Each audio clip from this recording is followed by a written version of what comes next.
बिस्मिल्लाहिर्रहमानिर्रहीम। अस्सलाम वालेकुम। वेलकम टू माय चैनल किस्से कहानियाँ। रात के 2 बज रहे थे।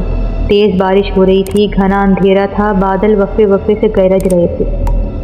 जब एक बार बिजली चमकती थी तो आसपास की चीज़ें नज़र आने लगती थीं, वरना हाथ देखना भी मुश्किल था।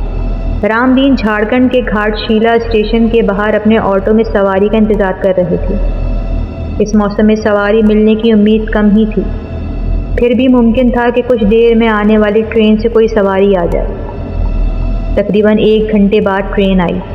कुछ देर बाद जब बिजली चमकी तो 18-19 साल की एक मॉडर्न लड़की कंधे पर बैग लटकाए नजर आई। वो सीधे उसके ऑटो के पास गई और उसे मोज़बानी जाने को कहा। रामदीन ने कहा कि रात का वक्त है, इसलिए वहाँ जाने के लिए 500 लगेंगे, वरना 2-4 घंटे इंतज़ार करो, मैं सुबह तुम्हें 100 रुपये में ले जाऊँगा। लड़की ने कहा, अभी 200 रुपये रखो, बाकी वहाँ पहुँच कर दूँगी, और ऑटो में बैठ गई। रामदीन ने ऑटो स्टार्ट किया। तकरीबन आधे घंटे बाद वो मंजिल पर पहुँच गया। लड़की ने घर से बाहर गाड़ी रोकी और ये कहकर अंदर चली गई कि वो घर से पैसे लेकर आती है। जब वो काफ़ी देर तक वापस नहीं आई तो रामदीन अकेला बैठा परेशान होता रहा। रामदीन को अजीब सा लगा। उसने सोचा कि इतनी देर हो गई, लड़की अब तक नहीं आई, कहीं धोखा तो नहीं दे रही। ये सोचकर वो उसके घर की तरफ गया। उसने दरवाजे पर डरते डरते दस्तक दी, क्योंकि रात का बहुत टाइम हो चुका था। काफ़ी देर बाद एक बूढ़े ने आंखें रगड़ते हुए दरवाज़ा खोला। उसने पूछा कि तुम कौन हो और इतनी रात को क्यों आए हो? रामदीन ने कहा, जनाब मैं बहुत देर से बाहर इंतज़ार कर रहा हूँ। उसने पूरा किराया नहीं दिया। उसने कहा, मैं घर से लेकर आती हूँ, लेकिन बहुत देर हो गई, मुझे भी जाना है आगे। बूढ़ा बहुत हैरत से उसकी बातें सुन रहा था। उसने कहा, तुम्हें कोई गलत फहमी हुई है, मैं यहाँ पर अकेला रहता हूँ, यहाँ कोई लड़की नहीं आई। अभी ये बहस चल ही रही थी कि रामदीन की नज़र सामने वाली दीवार पर पड़ी। उस दीवार पर एक तस्वीर लटकी हुई थी। उस तस्वीर में जो लड़की थी वो हूबहू वही लड़की थी, लेकिन अब जो रामदीन की निगाहों ने देखा वो काबिल यकीन नहीं था। रामदीन ने देखा कि उस तस्वीर पर माला लटक रही है। रामदीन ने उस बूढ़े से कहा कि ये वही लड़की है जो स्टेशन से मुझे यहाँ लाई है। बूढ़े ने हैरत से उसकी तरफ देखा और फिर बोला, इस लड़की को मरे हुए 8 साल हो गए हैं, देखो तस्वीर पर माला तक है, ये मेरी पोती है। रामदीन बहुत हैरत में आ गया और उसने कहा, ये कैसे मुमकिन है? रामदीन अपने हवास खो बैठा था। वो खामोशी से अपने ऑटो की तरफ चलने लगा। अभी ऑटो के करीब पहुंचा ही था कि उसने देखा कि 300 रुपये उस सीट पर पड़े हैं। उसने चारों तरफ देखा, लेकिन उसे कोई नज़र नहीं आया। उसके ऊपर खौफ तारी होने लगा। उसने वो नोट अपनी जेब में रखे और जल्दी से ऑटो स्टार्ट किया और वहाँ से निकल गया। वो दिन था और आज का दिन है। रामदीन ने रात में रक्षा चलाना ही छोड़ दिया। दोस्तों, आज की दूसरी कहानी भी रेलवे स्टेशन से मुताल्लिक है।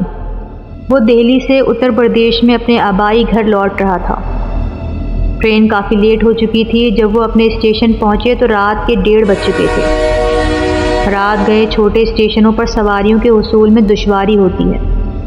तब राकेश का घर शहर से बाहर था, इसलिए वो रेलवे लाइन के साथ साथ चलने लगा। अभी वो प्लेटफॉर्म से निकलकर पटरियों के किनारे पर पहुंचा ही था कि उसने देखा एक लड़की उसके साथ चल रही है।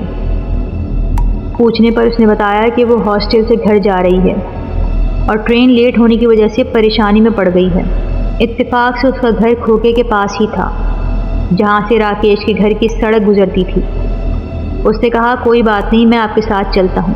पहले मैं आपको आपके घर छोड़ दूँगा और फिर वहाँ से अपने घर चला जाऊँगा। उस लड़की ने बताया कि उसका नाम रेखा है और वो इंटरमीडिएट में पढ़ती है और उसके वालिद का नाम अर्जुन सिंह है।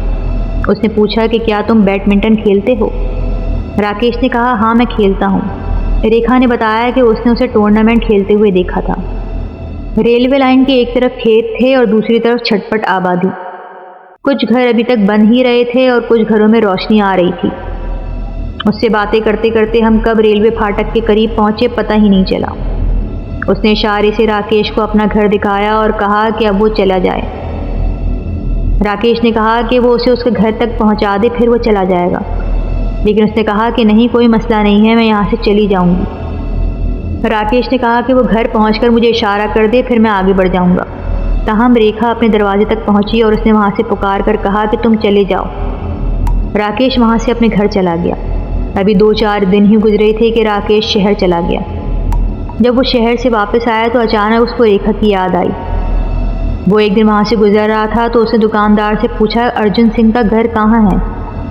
दुकानदार ने एक घर की तरफ इशारा करते हुए कहा कि ये सामने वाला घर अर्जुन सिंह का है और वो जो शख्स खड़ा है वो अर्जुन सिंह है। राकेश उसके पास गया और कहा, हेलो चचा। वो राकेश को ऊपर से नीचे तक देखने लगा।